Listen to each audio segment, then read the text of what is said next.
Et si les effets du confinement ne se font pas encore ressentir sur la propagation du coronavirus, l'impact du ralentissement de nos activités sur notre environnement est déjà, lui, bien réel. Nous sommes en liaison Skype avec la présidente d'Inspire, association environnementale de la vallée de l'Arve, une vallée très polluée en Haute-Savoie. Qu'observez-vous depuis la mise en place du confinement? Eh bien, on a des conditions météo qui sont idéales. Attendez, le son est pas bon. On vous On entend. a des conditions météo qui sont idéales pour la formation d'un pic de pollution. On a un anticyclone bien installé depuis dimanche. On a des températures froides la nuit et donc des inversions de température qui font que les polluants sont piégés au fond des vallées et s'accumulent. Or, au même moment, les annonces de mesures de restriction ont été prises en place. Donc, à partir de dimanche, les commerces et lieux publics ont été fermés. Et à partir de mardi, le confinement a été annoncé.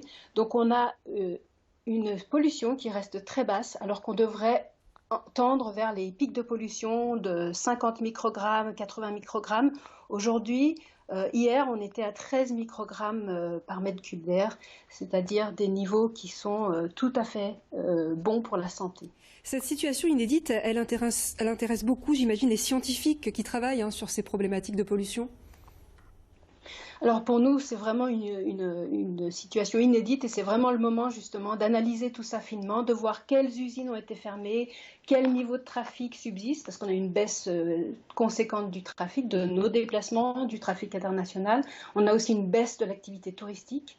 On a quand même des gens qui sont assignés à résidence et qui se chauffent, donc on va pouvoir vraiment évaluer l'impact de chaque émetteur sur ces pics de pollution pour mettre en place les mesures qui pourront les réduire à l'avenir. Donc c'est vraiment essentiel que la recherche continue. Qui les dirige, ces observations? Alors, on sait que Atmo Auvergne-Rhône-Alpes continue à mesurer la qualité de l'air en continu. Donc ça, on aura les données et il faudra mettre ça en parallèle avec tout ce qu'on saura. Quand est-ce que telle usine a fermé? Quand est-ce que les temps d'entreprise ont fermé? On regardera ça avec le trafic du tunnel du Mont-Blanc, les déplacements sur les axes routiers, etc. Et on pourra avoir une image bien plus claire de ces sources de pollution. Merci Anne Lasman-Trappier, présidente de l'association Inspire.